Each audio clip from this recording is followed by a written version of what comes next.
President Trump publicly feuding with Elon Musk over the White House's big bill. NBC News reporting that there are no plans for Trump and Musk to hold a phone call today, as had been reported earlier. A White House official says Trump is not interested in a call with Musk. The Tesla CEO trained some of his social media fire yesterday on our next guest, House Speaker Mike Johnson. And Mr. Speaker, thanks so much for joining us this morning. What a day, what a 24 hours, what a year, what a life. But I don't know, we were going to talk about the bill, obviously, but can we at least touch on this and what you know? I thought you were supposed to have a conversation yesterday with Elon. Did that happen, or was it just texts?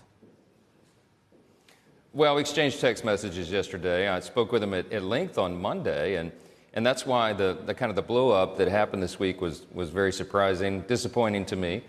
We had a very friendly conversation. I really like Elon. He's a friend. I've come to truly respect his acumen. The Doge effort was heroic, patriotic, helped us find a lot of savings and abuses that Congress was not able to uncover previously. So huge contributions. And look, we can have policy differences. We have that here in this building, every day, but it's not personal. It shouldn't be personal.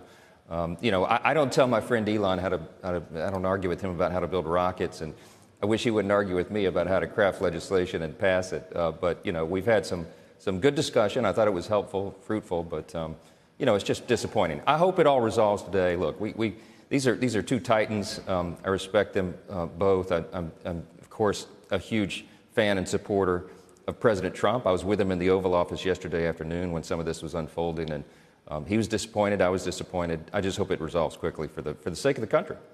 Well, Mr. Speaker, one of the points that the president made early on yesterday was that Elon was intimately involved with what was in the big, beautiful bill and was well aware of it if there are shortcomings in terms of, and you've had to deal with your caucus. I don't know what's possible. I don't know what's possible in the Senate, but we're all well aware of the obstacles to getting a perfect bill. And I think Elon Musk, we must have had those conversations with him, so he was familiar with it. Suddenly, the hyperbolic language he used to describe the bill even last week, where did that come from? And what do you attribute that to? I really don't know. I mean, the point is well taken. We worked to craft this legislation over about 14 months. I mean, we began this in March of last year, working to craft a reconciliation package using 11 different committees in the House. They each worked in their area of jurisdiction and developed that policy over months and months of long discussion and deliberation and finding consensus on it. And so each of the committees came out with their individual pieces of the large reconciliation bill over a series of months and weeks. I mean, all this text was out in the public. Everyone knew exactly what we were talking about. There was nothing done under, late at night other than a long session to get to the final vote, and that's because the Democrats tried to stall it in the Rules Committee. So, look, everyone had plenty of time to review and digest what was in the legislation. I'm sure Elon knew what was in it as well. And look, the American people are sort of caught up in the drama of this, but I don't think at the end of the day, tweets and social media posts really determine what's the most important to the American people. I think what they're concerned about is what we all promised on the campaign trail, what President Trump was elected to do, the mandate that we got by 77 million popular votes, and that is to make sure that border is secure, to rebuild our military-industrial base at a very difficult time. That's the only new spending in this bill. The rest of it is securing historic tax cuts for the people, making the tax cuts permanent, having a pro-growth set of infusion into the economy, jet fuel to the economy, which is what this bill will provide, and at the same time, a historic level of savings for the American people. It's a fiscally responsible product. It is the first in a series of steps to get us back on a sound fiscal trajectory. And I think, Joe, it's a very important message for us to send to the bond markets, the stock market, investors, job creators, entrepreneurs, risk takers around the world, and here, of course, in the U.S. economy. The Congress is serious. We have steady hands on the wheel. We're going to address the debt problem at the same time as we are making the economy work again, and we can't wait to get that done. Speaker Johnson, this week, Elon's one thing, but you do have to get through the Senate. And this week we have had a series of senators who have come on this program to talk about their concerns with the bill, including Ron Johnson and Rand Paul, who both have said they will not support the bill in its current status because they think it adds trillions of dollars to the deficit. Their words, not mine, no matter how you want to spin this or how you want to do the math. Obviously, it's different depending on the growth prospects that come to it. But these are two senators whose support you need who are saying they will not give it at this point. What's happening in the Senate? They also have support from others like Rick Scott and Mike Lee. Do you know where things stand and how you might be able to wrangle some of the Republican senators on that front? Listen, I love Rick Scott, Mike Lee, and Ron Johnson. I mean, they're good friends. We have lots of discussion about this. We are all deficit and debt hawks. We're concerned about the fiscal trajectory of the country. The national debt is the #1 national security threat. We have to address it.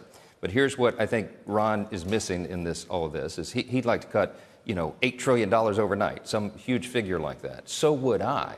We don't have the votes to do that. And if you did that quickly, it would actually do real harm to the U.S. economy. So we have to do this in a step-by-step sequence of steps. Look, I liken this to an aircraft carrier. Y'all have heard my analogy. I mean, we did not get in this situation overnight. The U.S. economy is like a large vessel on the sea. You don't turn it on a dime. It takes a mile of open ocean. But this is the largest turn on that wheel that we've had since I've been alive. I mean, this is the largest cut in spending that any legislative body on the face of the earth in all of human history has ever achieved. And we did that by a long, deliberate process of getting everyone there. Remember, I have a very diverse Republican caucus. I've got people from very different districts across the country. They all see the same problem set with different lenses. And I've got to concoct 218 votes, currently 217 votes, to get something across the line. So we did that. We reached equilibrium. We achieved this massive achievement with the package. And I told my Senate colleagues at their lunch Tuesday, 2 weeks ago, 2 days before we passed the bill here, that, listen, remember that I'm crossing the Grand Canyon on a piece of dental floss, okay? I've got a very delicate balance among all the interests. And if you load it up with too many changes or modifications when it comes back over, then we're not going to be able to balance that. So I've encouraged my friends to, put their fingerprints on it, but do it as lightly as possible.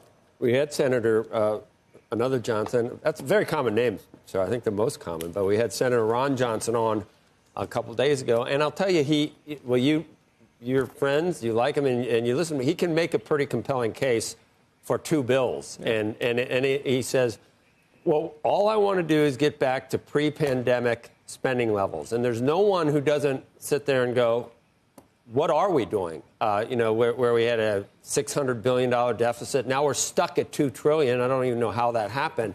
So you're nodding, and I'm nodding and going, yeah, that makes sense. So do the easy part first, extend the tax cuts, and then go line by line in the second bill. But I just saw something. You'd still have the same caucus with that second bill, wouldn't you? So whatever constraints are on you and obstacles that you have right now, why wouldn't they rear their ugly head? And in the Senate, you'd have the same problem in the Senate. So you're basically dealing with what you can, with the hands that you've been dealt. That's right. And the reason I advocated for the one bill strategy from the very beginning is because I know my team here, right? I mean, the job of the speaker in an era with razor-thin majorities is that you've got to know your members, and you've got to know their districts to a granular level so that you can build that consensus that's necessary to get the product delivered. And we've been doing that here. And I told my Senate colleagues, it's much more complex in the House than it is the Senate. I know they have the same debates, but I've got more than 170 additional personalities and districts to deal with than they do, right? So it's a complicated balance. But everyone here wants to reduce spending. All of us want to return to pre-pandemic spending levels. I mean, we do, but you have to do that in a sequence of events. We have a plan, okay? This is the first of a multi-step process, as I mentioned. We're going to have another reconciliation bill that follows this one, possibly a third one before this Congress is up, because you can have a reconciliation bill for each budget year, each fiscal year, so that's ahead of us. We're also doing rescissions packages. We got the first one delivered this week from the White House, and that will codify many of the DOGE cuts. There'll be a series of those that come along, and we have the actual spending bills, the regular appropriations process upcoming, where we will spend less money. This is the team that will deliver and return us to fiscal responsibility. But it takes us a little bit of time to do it. Yeah. What are you hearing from your colleagues in the Senate that it's likely about SALT, I mean, you've got your own issues with your caucus. I mean, Susan Collins and Josh Hall. What are you expecting to come back? What are going to be the priorities for what the Senate changes? And then when it gets to your guys, how big is your hat with the rabbits? How many rabbits are in the hat that you're always dealing with, Mr. Speaker? You got a few left in there? Well, look, it's a lot of prayer and patience that delivers this. I wish I had a magic hat. They've written my eulogy about 10 times, and they've discounted our Republican majority, and everyone said we couldn't do all this, but we keep delivering. And the reason we do is because I spend a lot of time listening to everyone, taking in their opinions and their preferences, and at the end of the day, we find that compromise. The SALT part was a big piece of this, right? It took us about a year to come to that equilibrium point where we were able to get it through the House. And I understand my Senate Republicans over there, my dear friends over there, they're all from red states. They don't have a lot of tolerance for that. They don't like it.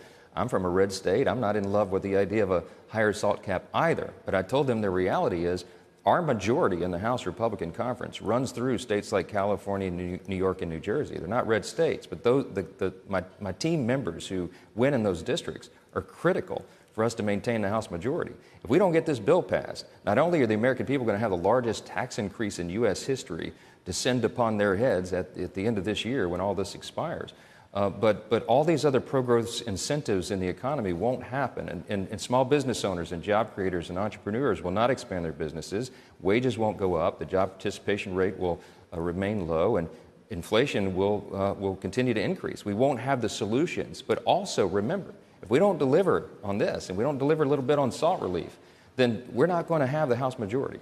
And if we lose the House majority, the Democrats take over, they will impeach Donald Trump. I would forecast probably on the first few days of the new Congress next January, and January 27, and everything will go to chaos. So this team has to stay in power. This team has to stay working on our plan to get our fiscal trajectory back. And it all begins with the one big, beautiful bill. So everybody who is criticizing this is playing with fire. We have got to deliver this product. We promised the people we would. I think we will by July 4th.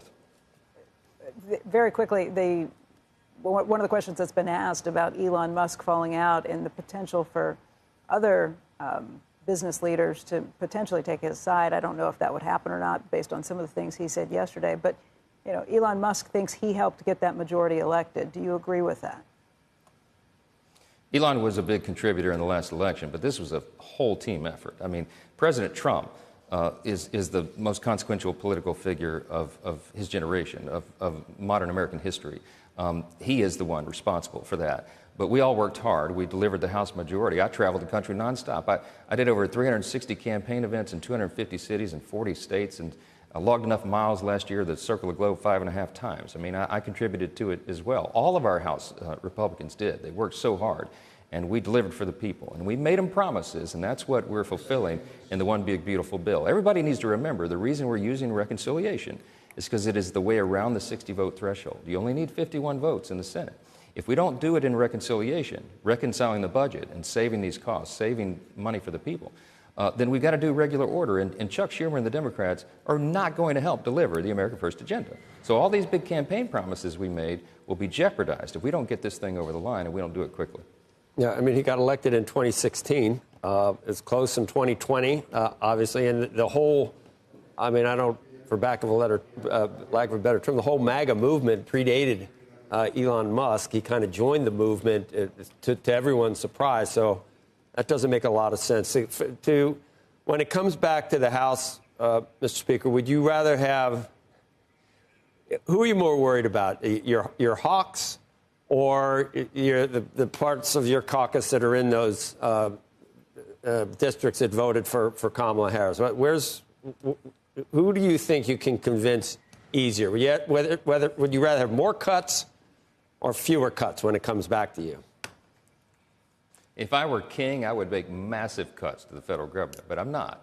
We're in a deliberative body, and it's designed to work slowly. Yeah, to get it done, what would you prefer? Well, to get it done, look, I have equal concern among all those caucuses and subgroups because they all have a big say. And when you have a 3-vote margin, you got to treat them all with equal weight, and I do that. So we'll see. We'll navigate it. We'll thread the needle, no matter how small. But I'm encouraging my Senate colleagues to try to make that as easy as possible. Don't complicate it for us. I'd hate to say that this getting these two gentlemen back together is your responsibility. That's overstating it, and I don't want to put that on you, but if anyone can do it, maybe it's you. You got to do all these other things too, Mr. Speaker. But hey, you wanted to be Speaker, didn't you? Do you still want to be? You think about? I never did. Look, I'm a wartime speaker. Okay, everybody says you having fun. Fun? No, but we're going to get the job done. All right.